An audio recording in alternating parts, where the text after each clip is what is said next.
is my last roll. I'm all done with my film from New York. So there we go. I'm going to cut this up in a little bit and scan it in my scanner over there. And then, yay, I got some new negative holders. I have a whole bunch of negatives here that I've just been putting in sleeves like that. And here are a bunch of goops that I've been doing Polaroid work with. So one that didn't quite turn out right. So, hi everyone. It is Wednesday, April 20th. I keep having the urge to say my blah blah blah blah YouTube orbit. But we all know I'm not doing the orbit anymore. And I've been so scarce around here, huh? Anyhow, what I wanted to talk about today, I want to talk about art a little bit. And to start out with, I was going to give a plug again for my friend Gwen Michaels and her Kickstarter for the project that she's going to be doing. Oh, let's see, Return to the Confluence, what is it called here? I'm going to put links below for Gwen's website, which is excellent, and for her Kickstarter, Journey to the Confluence. That's what I thought it was. And it's going to be tied in a little bit with Earth Day and, of course, Arbor Day, which are both coming up. And I think it's a really worthwhile project. And it's kind of part of who I am to pay it forward.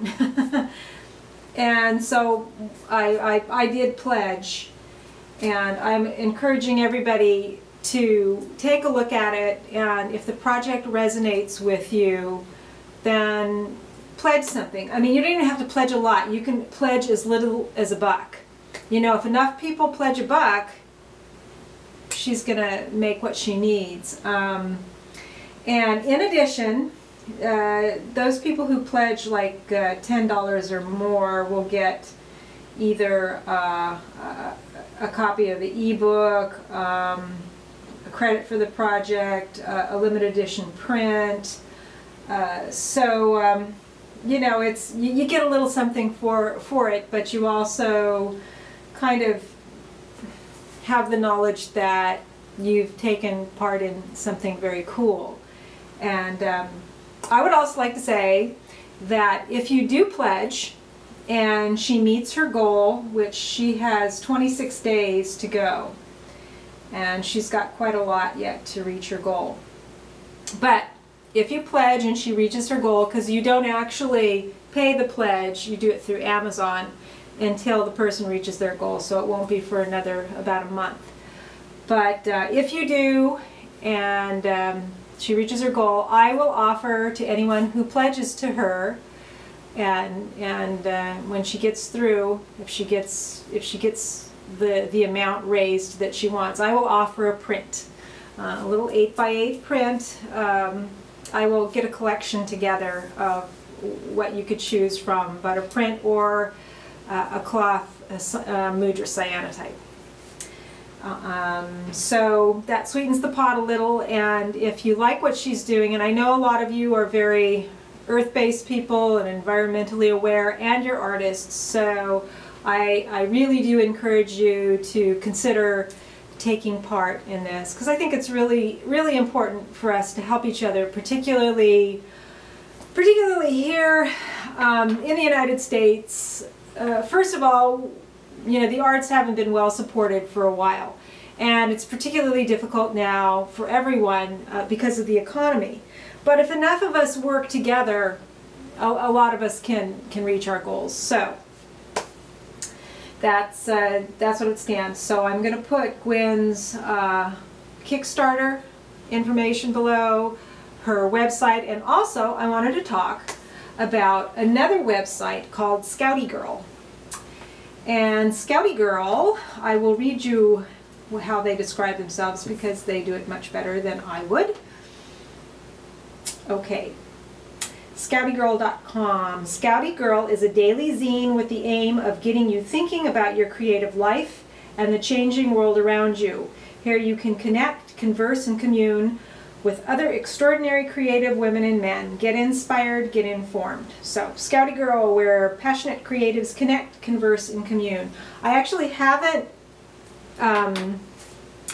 investigated the website real thoroughly yet. I've only been, because Gwen writes some posts on here, so I've been reading hers, but there is an awful lot, excuse me, an awful lot here. They've got passionate people, free resources, mindful spending, creative living, work with me, and of course subscribe, which I did.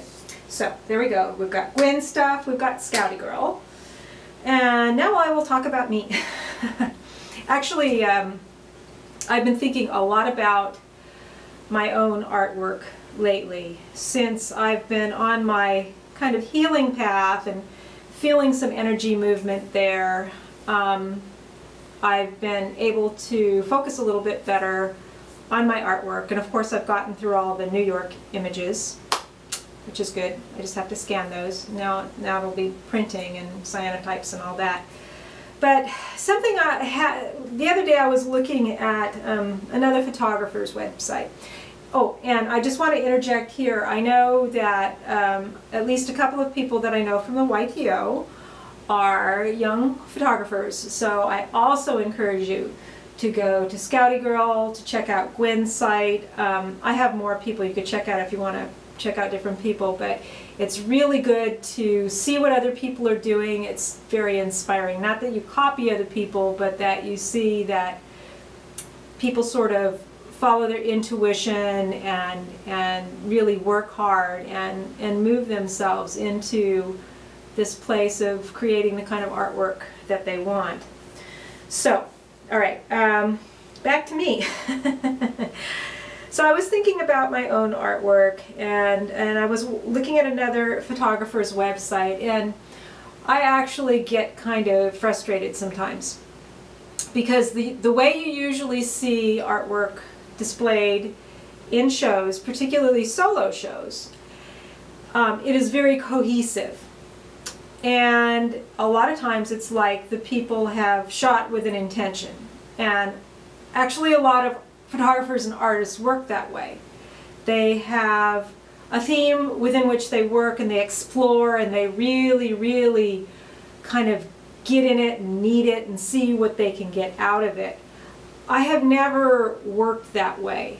It is really, really difficult for me to work that way. Perhaps I have artistic ADD, I don't know, but I will work on something for a short period of time, and then I'll work on something else. And especially with my self-portraiture, like the other day I did, you know, I shot a whole pack of Polaroid film of self-portraits, and worked with the goops and worked with the prints, and got some really good work out of it. Strong work, but it's only the few. And then I go back and I'm working on my negatives, and it gets kind of frustrating, because the people that I see that are really getting their work out there have these themes, and I just don't know, you know, how to do that. So I was talking to a friend of mine, my good friend Scott, and he said to me, well, you know, you do have themes. They're just spread out over years. I just don't work on them all at once, and that's true.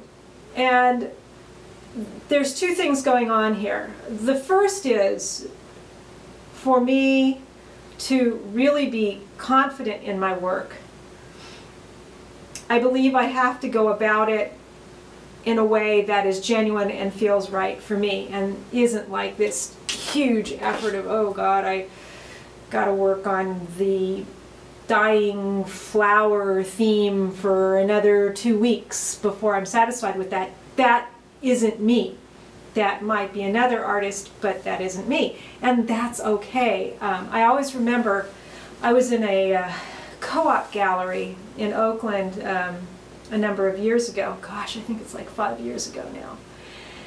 And the founder of the gallery had seen a couple of my pinholes at a group showing for the Open Studios.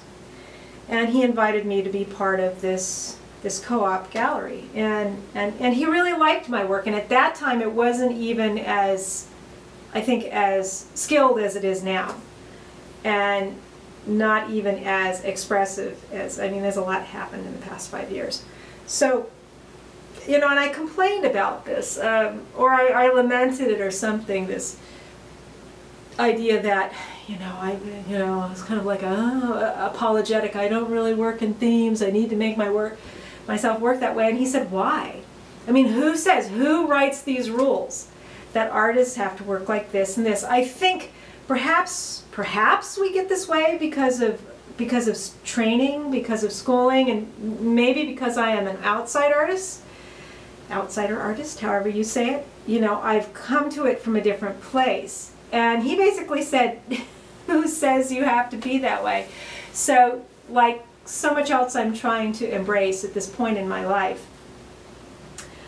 I believe for me to be a successful artist, or let's put it this way, for me to be really satisfied with the work that I create, it has to not only be genuine from what's inside of me, but flow the way my creativity flows.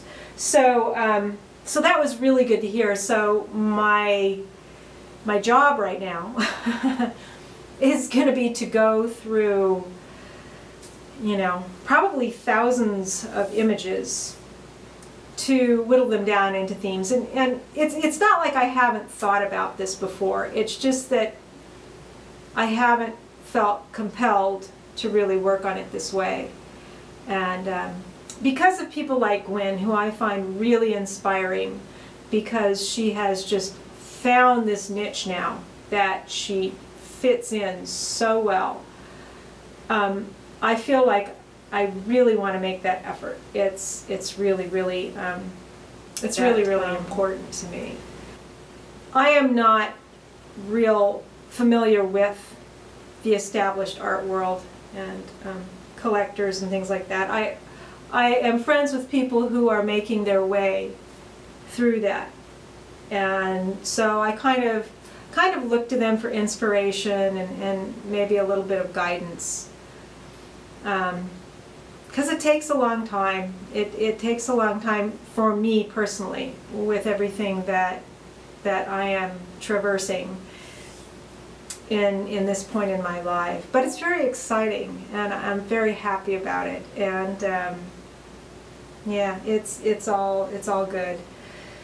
So, if you are an artist and you want to do a video response about how you work, and what the integrity of your work means to you, and how you go about accessing that and having it emerge, please do make a video response, or say hello in the comments. All right, I think that's it for today, and I'll be talking to you soon. Bye.